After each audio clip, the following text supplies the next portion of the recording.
Hello friends, myself Dr. K.R. Verma, Assistant Professor in the Department of Physics, KCMT, Bareilly. आज हम लोग light के interference के बारे में डिस्कस करेंगे। ऑप्टिक्स में इंटरफेरेंस एक इम्पॉर्टेंट फिनोमेना है। इसमें लाइट वेव्स के सुपरपोजिशन के कारण मीडियम के डिफरेंट प्लेसेस पर इंटेंसिटी में रेगुलर डिस्ट्रीब्यूशन हो जाता है। इंटरफेरेंस के कारण मीडियम में ब्लैक और वाइट स्ट्रिप्स दिखने लगती हैं। इस फिगर में एक लाइट सोर्स S से दो कोहेरेंट सोर्स S1 और S2 प्रोड्यूस किए गए हैं, जिनके कारण मीडियम में कुछ दूरी पर रखे गए स्क्रीन पर इंटरफेरेंस पैटर्न को माइक्रोस्कोप की हेल्प से देखा जा सकता है। इंटरफेरेंस दो प्रकार का होता है। मीडियम के जिन पॉइंट्स पर इंटेंसिटी मैक्सिमम होती है उसे कंस्ट्रक्टिव इंटरफेरेंस कहते हैं, और मीडियम के जिन पॉइंट्स पर इंटेंसिटी मिनिमम होती है उसे डिस्ट्रक्टिव इंटरफेरेंस कहा जाता है। On the basis of mechanism of production, interference दो प्रकार से प्रोड्यूस किया जाता है।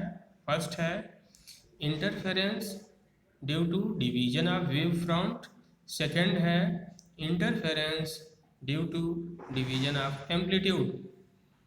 इंटरफेरेंस प्रोड्यूस करने के लिए दोनों सोर्सेज का कोहेरेंट होना आवश्यक है।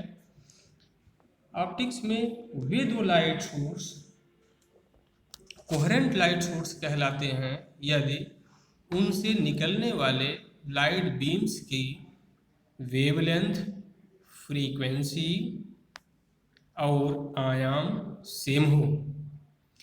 इन दोनों लाइट्स वेव्स के बीच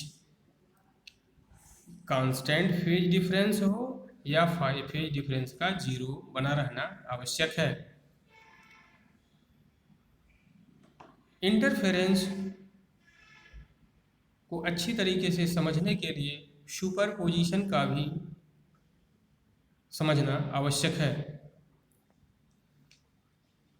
यदि दो या दो से अधिक लाइट बीम्स मीडियम में किसी एक पॉइंट पर एक साथ पहुंचती हैं तो वे उस पॉइंट को अपने अपने नेचर के अनुसार डिस्प्लेस करने का प्रयास करते हैं।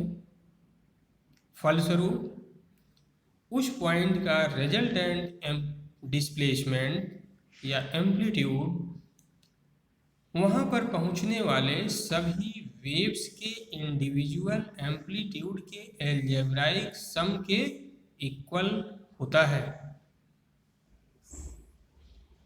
यही फिनोमेना सुपरपोजिशन कहलाता है। इस प्रकार हम कह सकते हैं कि सुपरपोजिशन के प्रिंसिपल के अनुसार resultant displacement y equal to y1 plus y2 plus y3 plus so on. अतः किसी एक पॉइंट पर इंटेंसिटी सुपरपोजिशन के कारण एग्जिस्ट करती है और इन सभी पॉइंट्स के कलेक्शन में इंटेंसिटी का डिस्ट्रीब्यूशन इंटरफेरेंस कहलाता है। अब हम सुपरपोजिशन में रिजल्टेंट इंटेंसिटी के लिए मैथमेटिकल एक्सप्रेशन के बारे में डिस्कस करेंगे। Let us consider two light waves as y1 equal to a1 sine omega t and y2 equal to a2 sine omega t plus delta. यहाँ y1 और y2 instantaneous displacement और a1 तथा a2 दोनों waves के resultant amplitude हैं। Delta constant phase difference है। Superposition के principle के अनुसार resultant amplitude y equal to y1 plus y2 equal to a1 sine omega t plus a2 sine omega t plus delta. इसे solve करने पर हम पाते हैं कि resultant displacement y equal to r sine omega t plus 5। इस equation से पता चलता है कि रिजल्टेंट पॉइंट का भी नेचर सेम होता है। यहाँ आर रिजल्टेंट एम्पलीट्यूड है।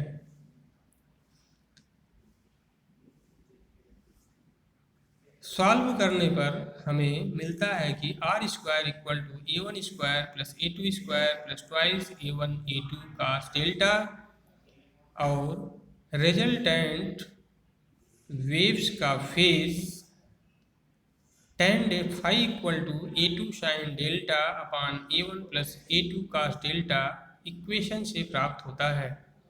इस प्रकार resultant intensity I equal to a one square plus a two square plus twice a one a two cos delta.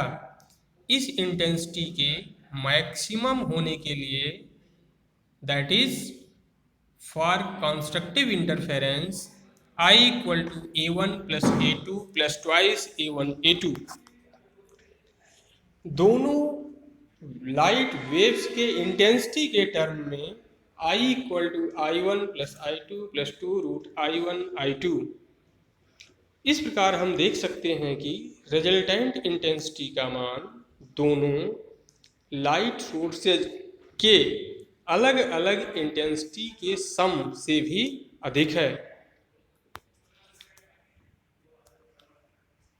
Destructive interference के लिए r square equal to a one square plus a two square minus twice a one a to.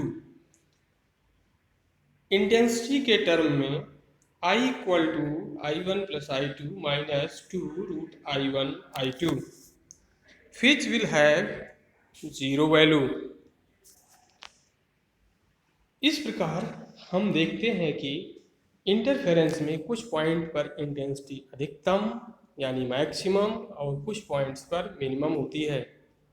अब एक question उठता है कि क्या interference में law of conservation of energy follow होता है या नहीं।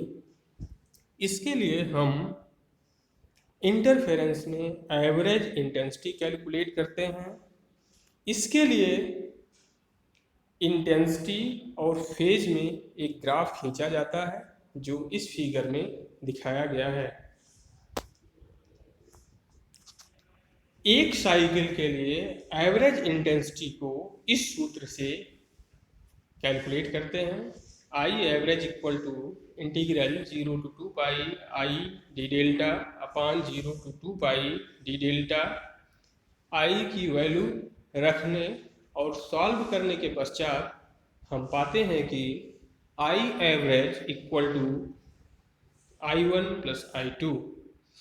दस एवरेज इंटेंसिटी दोनों लाइट वेव्स के अलग अलग इंटेंसिटी के सम के इक्वल होता है।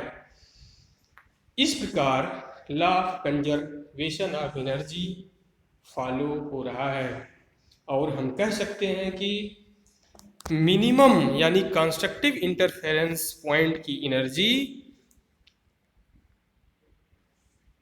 कंस्ट्रक्टिव इंटरफेरेंस की एनर्जी में ट्रांसफर हो जाता है। इंटरफेरेंस पैटर्न में को लैबोरेटरी में यंग के एक्सपेरिमेंट के द्वारा देखा जा सकता है। अब हम लोग डिस्कस करेंगे application of interference. Interference event का पहला एप्लीकेशन यही है कि ये शो करता है कि लाइट एक वेव्स नेचर को कंटेन करती हैं। सेकेंड, इंटरफेरेंस की हेल्प से सोप बबल के डिफरेंट कलर को एक्सप्लेन किया जा सकता है।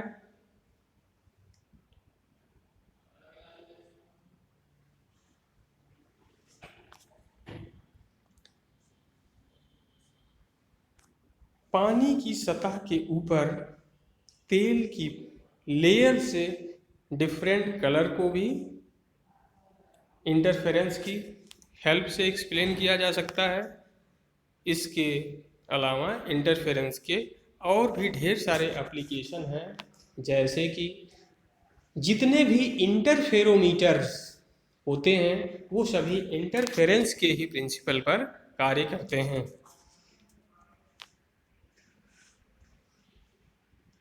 कि मीडियम में इंटरफेरेंस को सस्टेन्ड रहने के लिए निम्न शर्तों का फॉलो होना आवश्यक है। फर्स्ट, दोनों लाइट सोर्सेज कोहेरेंट होनी चाहिए। सेकेंड, दोनों लाइट सोर्स से निकलने वाली लाइट बीम्स सेम वेवलेंथ की हो। थर्ड, दोनों इंटरफेरिंग वेव्स के एम्पलीट्यूड सेम होने चाहिए। फोर्थ, दोनों लाइट वेव्स को एक लाइन के अलोंग या पैरेलल प्रोपेगेट करना चाहिए। फिफ्थ, दोनों सोर्सेज के बीच का गैप स्मॉल होना चाहिए, दैट इज उन दोनों को बहुत पास पास स्थित होना चाहिए। लास्ट, दोनों लाइट सोर्सेज को खुद नैरो होना चाहिए। Thank you.